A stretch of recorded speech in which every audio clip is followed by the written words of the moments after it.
Last episode में देखते हैं वो लोग ज़कायाक के आइलैंड तक पहुंच चुके होते हैं और वो सभी वहां से जाने लगते हैं। मोरोलेस कहता है, टोबियान, जब तक मैं तुम्हें ना बुलाऊं तब तक तुम अपने आप को छुपाए रखो, समझ गए। और वो सभी आके बीच पे लैंड करते हैं और अपने सामने की ओर देखते हुए कहते हैं, वाओ क्या सीनरी है। और पोपो सांस को अंदर की ओर भरने लगता है और पेन कहता है, ऐसा लगता है कि जिस रास्ते पे हमें चलना है वो ब्लॉक हो गया है। तभी पोपो जबरदस्त दहाड़ लगाता है। इससे काइली अपने कानों को बंद कर लेता है और पोपो के चीख से आसपास की चीज भी उड़ने लगता है और वो चीख एक गुफा की ओर बढ़ने लगता है जहाँ पे हम ज़कायाक को देखते हैं। वो भी उसी तरफ देखता है और पोपो को चिल्लाने से वहाँ तक भी पत्ते पहुँच जाते हैं। काइली कहता है, क्या तुम किसी बात से नाराज हो, जिसे पोपो फूफू करने लगता है। और काइली कहता है, तो फिर मैं तुम्हें एक सलाह दूं। तभी काइली अपने सामने देख के हैरान होता है क्योंकि वहाँ पे एक और इनह्यूमन आता है और कहता है, ये जगह ये सिर्फ उन लोगों के लिए है जिनका स्वागत ब्लू मून के जरिए किया जाता है। और काइली उसे देखते हुए काफी हैरान होता है और कहता है, क्या ये शख्स, और इस ह्यूमन का नाम मैकपोन होता है, जिसे वो सभी देख के हैरान होते और कहते हैं, इंटरेस्टिंग, क्योंकि इसी इनह्यूमन के सिर को पेन कुचला होता है। काइली कहता है, मुझे यकीन है जब उस भड़कीले बुढ़ऊ आदमी से तुम्हारा सिर कुचल दिया था तो तुम कचरे बन गए। और उसके पास पहुंचते हुए कहता है, क्या तुम मुझे ये बताओगे जो हुआ उसके बारे में।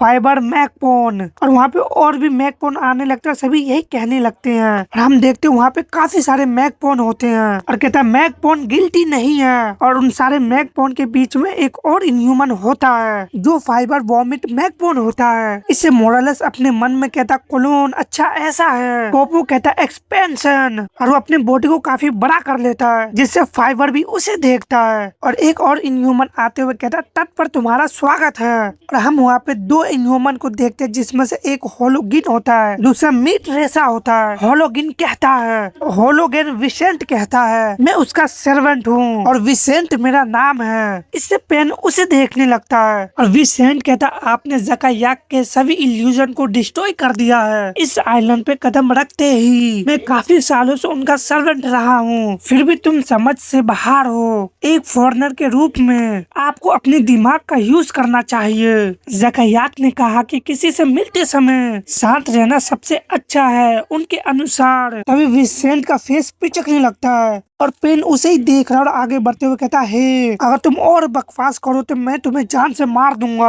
और उसे अपने हाथों से कुचलने लगता है। मिट रेसा इससे घबराने लगता है और विसेंट के मुंह से भी ब्लड आने लगता है। और पेन कहता, हम यहाँ कुछ पाने के लिए आए हैं और तुम हमें परेशान कर रहे हो। पोलाइटनेस, क्या तुम्हें लगता है कि ये सिर्फ खेल खेलने के लिए है? मेरे से बात करते हुए ज्यादा पसीना बहाने के बजाय तुम्हें अपने बॉस को बुलाना चाहिए। मिट रेसा हंसते हुए कहता, प्लीज शांत हो जाइए, हम तो बस सर्वेंट है। ज़कायाक को मैसेज पहुंचाना, अगर तुम, तभी उसका बॉडी डिस्ट्रॉय हो जाता है। और हम वहाँ पे काइली को टेल को देखते हैं और कहते, तुम जानते हो ये बकवास है। विनिसेंट कहता, मिट रेसा। तभी पोपो काफी सारे मैकपोन को खाने लगता है और रियल मैकपोन इससे बाल बाल बचता है और काफी हैरानी से कहता, उसने उसे खा लिया। पोपो कहता, तुम फास्ट हो, तुम लकी हो, मैं तुम्हें जल्दी देखूंगा। और वो वहाँ से गायब हो जाता, जिससे मैकपोन कहता, वो कहाँ चले गए। तभी वो काफी हैरान होता है, अपने ऊपर को देखते हुए कहता, ये नहीं हो सकता। पेन कहता, मैं जानता था, उम्मीद के अनुसार जब तक मैं तुम्हारे पूरे कैसल को ना तोड़ दूंगा तुम बाहर नहीं आओगे। और उस माउंटेन के ऊपर दो बड़ा सा जाइंट हाथ आ जाता है। इससे वो सभी अपने ऊपर की ओर देखने लगता है। विनिसेंट कहता है, इस पागल आदमी से बातचीत करने के लिए बिल्कुल धैर्य नहीं है। और पेन उस माउंटेन को कुचलने लगता है। तभी पेन काफी हैरान होता है क्योंकि वहाँ पे एक और इनह्यूमन आ जाता है जो पेन के दोनों हाथों को अपने एक ही हाथ से रोक लेता है और उसे काफी इजीली झटक देता है, जिससे पेन के हाथ दूर होने लगते हैं। और वो इनह्यूमन नीचे को जंप करते हुए नीचे आके लैंड करता है और उसके पीछे दो इनह्यूमन और लैंड करते हैं। और एक कहता, एक्टाडोज कहता, कोई बात नहीं। और काफी क्रीपी की तरह कहता, अगर तुम मरना नहीं चाहते तो इसमें शामिल ना हो। मोरलेस के सभी टीम एक्टाडोज को देखने लगता है। काइली इससे एक्साइटेड हो जाता और हंसते हुए कहता है, तुम किसे टारगेट कर रहे हो? तुम तो अचानक ही कहीं से आ गए। मोरेलेस कहता तुम्हारा नाम एक्टाडोस है, मैं सही हूँ। इससे एक्टाडोस मोरेलेस को देखने लगता है और मोरेलेस कहता मेरा नाम मोरेलेस है, हम यहाँ ज़कैयाक से मिलने आए हैं, क्या मैं जान सकता हूँ कि तुम्हारे और ज़कैयाक के बीच क्या रिश्ता है। एक्टाडोस अपना उंगली उठाता है जिससे वो सभी हैरान होते हैं और एक्टाडोस विसेंट की तरफ उंगली करते हुए कहता है छोड़ दो उसे। तभी हम एक हाथ को देखते हैं जो हाथ एक्टाडोस को कुचलने लगता है। इससे वो दोनों इनह्यूमन जो एक्टाडोस के साथ हुए काफी हैरान होते हैं, लेकिन पेन भी अपने सामने देख के हैरान होता है क्योंकि एक्टाडोस अपने पैरों पे खड़ा होता है और वो काफी क्रीपी की तरह कहता है क्या तुम्हें अब समझ में आया, और अपनी जगह से गायब होते हुए पेन पे अटैक करते हुए आगे बढ़ जाता है। इस अटैक से पेन काफी सारे टपक खाते हुए दूर जाता है और जाके एक माउंटेन से टकराता है। उस माउंटेन के भी टुकड़े टुकड़े होने लगते हैं। इससे वो सभी एक्टाडोस को देखने लगते हैं। तभी एक्टाडोस के पास काइली का टेल पहुंच जाता है और काइली उस पर अटैक कर देता है। एक्टाडोस के बॉडी पे इससे कट लग जाता है, लेकिन काइली भी काफी हैरान होता है क्योंकि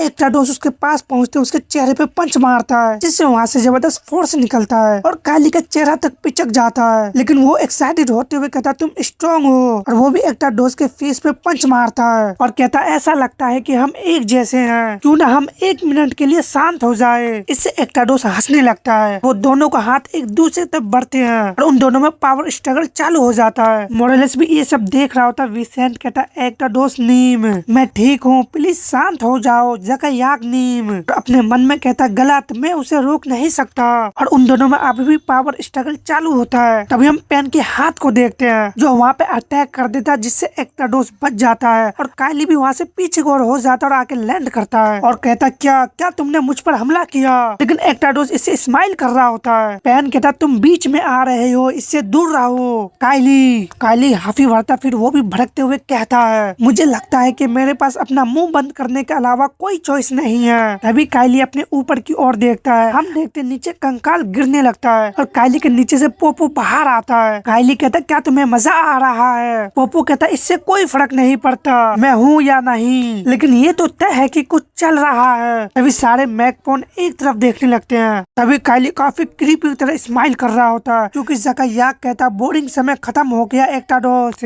चुनने का समय पास है, अब तुम जो चाहे कर सकते हो। इससे एक्टाडोस साइको की तरह हंसने लगता है। पेन कहता मुझे पता था ये जगह सचमुच तुम्हारे जैसे पागल बेवकूफों के लिए एक जिम्मेवार जगह है, और जैसा कि उम्मीद थी यहाँ कोई था जिसने मेरी नजर खींच ली। क्या तुम जानते हो कि एक बार हम आपस में भिड़ गए तो हमारे बीच वॉर हो जाएगी, क्या तुम्हें नहीं लगता।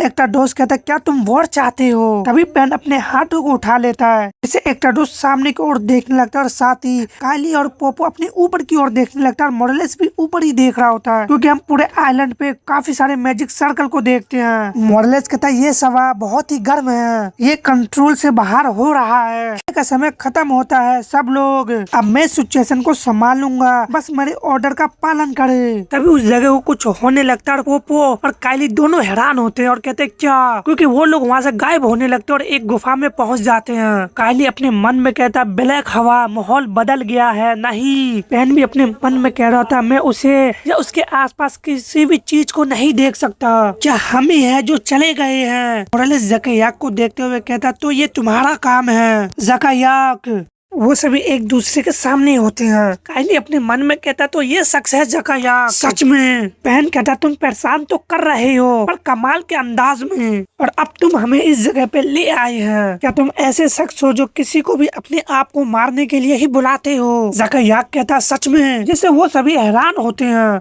और पेन भी काफी हैरानी से उसे ही देख रहा होता है। ज़कैयाक कहता तुम्हारे अत्याचार का मकसद क्या है। मोरेलेस कहता तुम इसे अत्याचार कहते हो, हमारा एक मकसद है लेकिन तुम्हें ये जानने की जरूरत नहीं है, हालांकि मैं जानना चाहता हूँ कि तुम्हारे विचारों में हमारा क्या मकसद है। ज़कैयाक कहता मुझे इसकी कोई परवाह नहीं है, मुझे इसके बारे में सोचने के लिए मत कहिए, लेकिन तुम में से कोई ईमानदार नहीं दिख रहे हैं, मुझे उस रूटलेस का जवाब देना होगा। इससे वो सभी ज़कैयाक को देखने लगते हैं। पेन लड़ने को तैयार होता और कहता तुम बहादुर हो, लेकिन क्या तुम सच में हमारे साथ कुछ कर सकते हो? ज़कायाक कहता है बेशक मैं कर सकता हूँ। उल्टा तराजू छूने के नतीजे के लिए तैयार रहे। तभी उनके पीछे धमाका होता है जिससे काली और पोपो हैरान होते हैं। वहाँ पे एकाटोस का पैर आता है और उन सभी की तरफ आगे बढ़ते हुए हंसने लगता है। बहन कहता है परेशान करने वाला छोटा बच्चा, तुम सच में मरना चाहते होगे। एकाटोस कहता है तुम मजाकिया शख्स हो और हंसने लगता है। ज़कायाक भी अपने ऊपर देख के हैरान होता है कि वहाँ से कोई अंदर की ओर आता है। हम देखते वो एक ऑल इनह्यूमन होता है तो उन दोनों के बीच में आके लैंड करता है। फिर खड़ा होते हुए कहता है ज़कायाक, जिससे मोरालेस की टीम उन्हें देखने लगते हैं। और ऊल कहता है बिना किसी को बताए अंदर आने के लिए माफी चाहता हूँ। मैं ये रिपोर्ट करना चाहता था कि लेटूम आ रहा है। ज़कायाक कहता मुझे ये पहले से पता है। तभी हम समुद्र का सीन देखते हैं जहाँ पे कोई चीज आगे बढ़ने लगता है। इससे सभी मैकपोन उस तरफ देखने लगते हैं। तभी वो चीज बाहर आने लगता है जिससे मैकपोन नीचे को गिरने लगते हैं। वो काफी हैरान होते हैं और हम देखते हैं एक ह्यूमन किसी चीज को घसीट के ला रहा होता है जिससे ज़कायाक का टीम उन्हें देखने लगते हैं। और वो शख्स अपना कदम को आगे बढ़ाता है किसी चीज को पकड़ते हुए। हमें पता चलता है वो टोबियान को पकड़ के आगे की ओर घसीट रहा होता है। रियल मैकपोन अपने मन में कहता है एक जाइंट डेड बॉडी, तुम वापस आ गए लेटूम। सभी उसके नाम के नारे लगाने लगते हैं और यही लेटूम नीम होता है। इससे मोरालेस भी हैरान होता है और कहता टोबियान। काली अपने मन में कहता लेटूम और उससे पूछता कौन आ रहा है? तुम लोग सच में एक जैसे हो, सॉसेज के एक लाइन की तरह। एक और हमेशा सामने आता रहता है और वो भी अपने फाइटिंग मोड में आते हुए कहता तुम सब सच में कुछ मजा करना चाहते हो। उल भी उसे देखने लगता और पोपो भी तैयार होने लगता है। तभी मोरालेस कहता ज़कायाक, अगर तुम ज्यादा बेवकूफ नहीं हो तो तुम्हें ये बात अच्छी तरह से समझ लेनी चाहिए। जब तुम्हें पहली बार हमारी प्रेजेंस के बारे में पता चला तो तुम्हें ये पता चल गया था जब डेडली पावर वाले दो ग्रुप आपस में टकराते हैं वो एक कभी न खत्म होने वाली वॉर होगा। मुझे यकीन है कि तुम ऐसी जो सोच भी नहीं सकते नर्क के लिए तैयार होगे, लेकिन मुझे नहीं लगता कि आप ऐसे परिणाम के लिए हमें यहाँ लाए हैं। तो अभी और यही, इससे पहले कि हम कुछ ऐसा करें जो हमें एक दूसरे के विनाश की ओर ले जाए, मैं इस मौका को यूज करके तुमसे एक सवाल पूछना चाहता हूँ। ज़कायाक, क्या तुम्हें ये जानने की जिज्ञासा नहीं है कि हम क्यों अस्तित्व में हैं? और हम ऑस्ट्रेलिया बैटल के 2 दिन बाद का देखते हैं और हम एक घर के बाहर का सीन देखते हैं। तभी कोई एक कैन को खोलता है और उसे पीते हुए किसी को कॉल लगाने लगती है। तभी कॉल से आवाज आता आलिया। आलिया कहती है डेफनी, तुम इतनी सुबह फोन कर रहे हो, क्या तुम पहले ही घर पर हो? डेफनी कहती है हाँ मैं घर पर हूँ, रुको मुझे कुछ काम खत्म करना है। आलिया कहती है वो क्या है? डेफनी कहती है वो कोई सीरियस नहीं है, मुझे अपने स्कूल के स्टूडेंट से ढेर सारी मैसेज और ईमेल मिले हैं, मैंने उन्हें एक एक करके पढ़ा, सब में हौसला और समर्थन भरा था और मैंने हर एक का जवाब दिया। आलिया कहती है अच्छा ऐसा है? और डेफनी कहती है और मैं अब में अपना इस्तीफा लिख रही हूँ, मुझे अब लगता है कि मैं यहाँ के लायक नहीं हूँ। आलिया कहती है तुम काफी बिजी हो। डेफनी कहती है और स्कॉच कैसा है? वो सुबह होने तक मुझसे पीने के लिए आने को कहता रहा। आलिया कहती है ध्यान से सुने, क्या आप उसे इतनी जोर से खराटे लेते हुए नहीं सुन पा रहे? इससे डेफनी हंसने लगती है और आलिया कहती है डेफनी क्या आप जल्दी तैयार हो सकते हैं? चलो थोड़ा जल्दी चले। डेफनी कहती ओ सच में? जरूर, मैं 30 मिनट में वहाँ पहुँच जाऊंगी। आलिया कहती है ठीक है, मेरे घर के सामने देखो।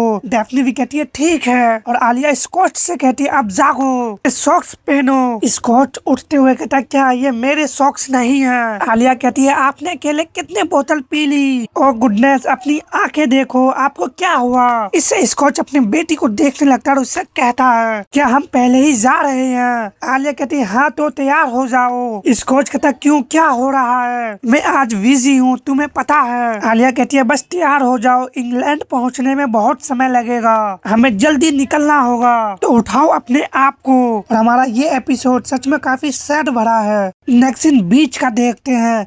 आलिया और डेफनी हिंज पे होते हैं और डेफनी कहती है आलिया ये ले लो। आलिया कहती है वाओ। स्कॉच कहते हैं हम यहाँ क्या कर रहे हैं? मुझे तो लगा था कि हम एयरपोर्ट जा रहे हैं, क्या चल रहा है? आलिया कहती है ये गर्म है, इसके अंदर क्या है? डेफनी कहती है सैंडविच, डैम्पलिंग, ओनोगरी और भी बहुत कुछ, मैं ये पी भी लेती हूँ।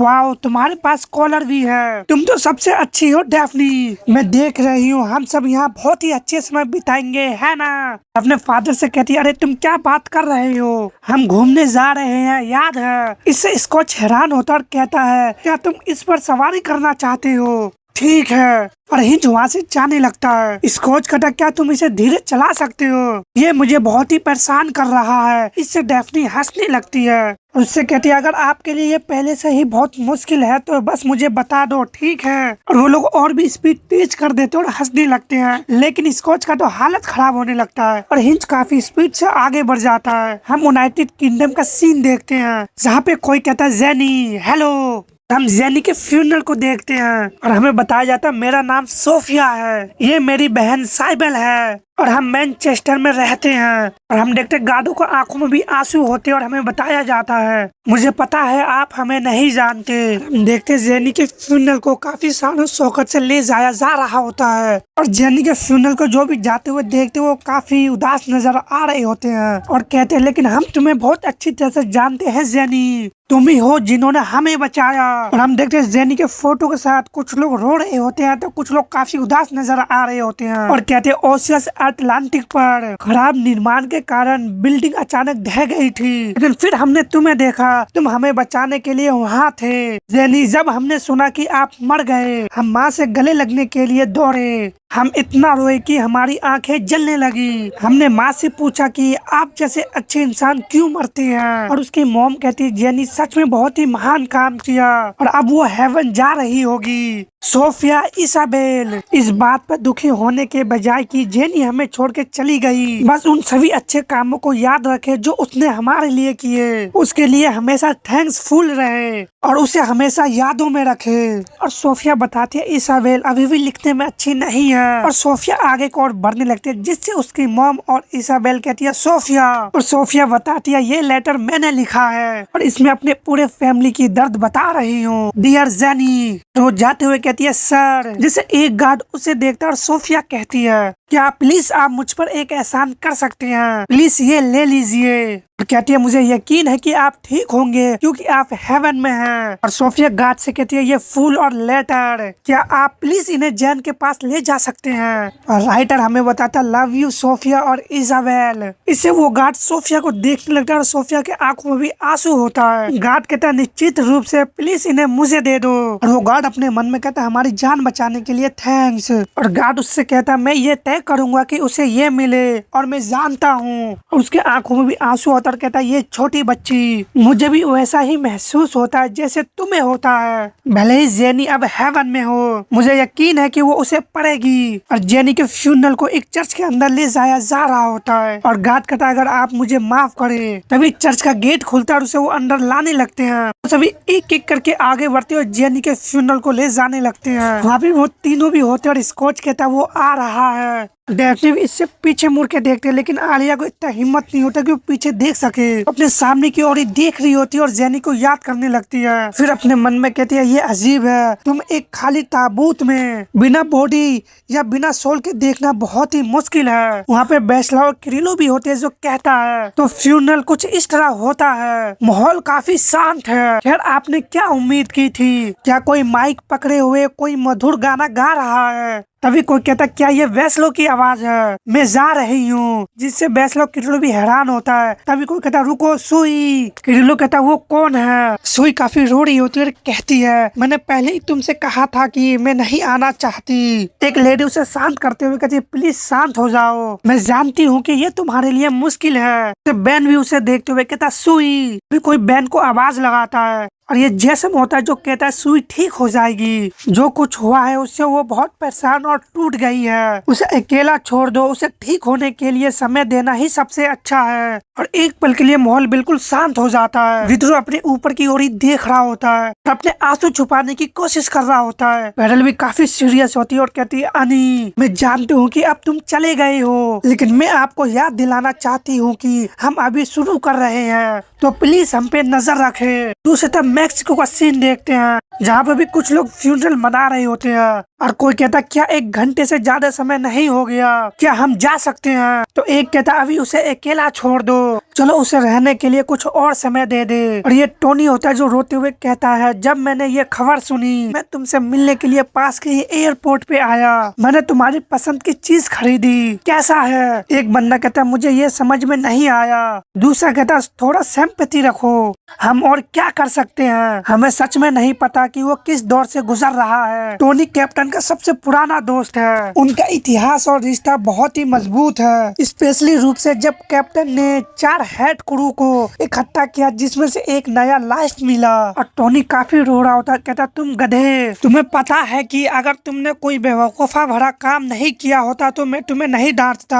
हम फ्लैशबैक देखते जिसमें अली कहता टोनी अब समय है एक पिक्चर लेने का, मेरा टावर लगभग गिर गया ये तेज हवा के कारण है, और हंसने लगता है और कहता बस यहाँ आ जाओ 1-2 और मेरा टावर, और वो हंसने लगता है। प्रेजेंट में देखते टोनी उसी पिक्चर को उठाते हुए कहता है लेकिन साथ ही मुझे तुम पे प्राउड है दुनिया में किसी और से भी ज्यादा अली। और उसके पिक्चर को पकड़ के काफी फुट फुट के रोने लगता है और कहता है अब जब तुम चले गए हो मैं अपना सबसे अच्छा कोशिश करूंगा ताकि जब तुम आसमान में हो तो तुम मुझ पे गर्व कर सको। Thank you Ali. Next scene हम जापान का देखते हैं, हम बम्बू फॉरेस्ट का सीन देखते हैं जहाँ पे कोई हंसते हुए कहता है अंकल की ग्रेव, उसके ग्रेव पे उसके केप भी रख देता है और चिसाकी कहता है यहाँ बहुत अकेला और खालीपन दिखता है, मुझे उम्मीद है कि आप ठीक होंगे, अब से केंटा और हम उस यात्रा को जारी रखेंगे जो आपने हमारे लिए शुरू की थी। सही कहा ना केंटा।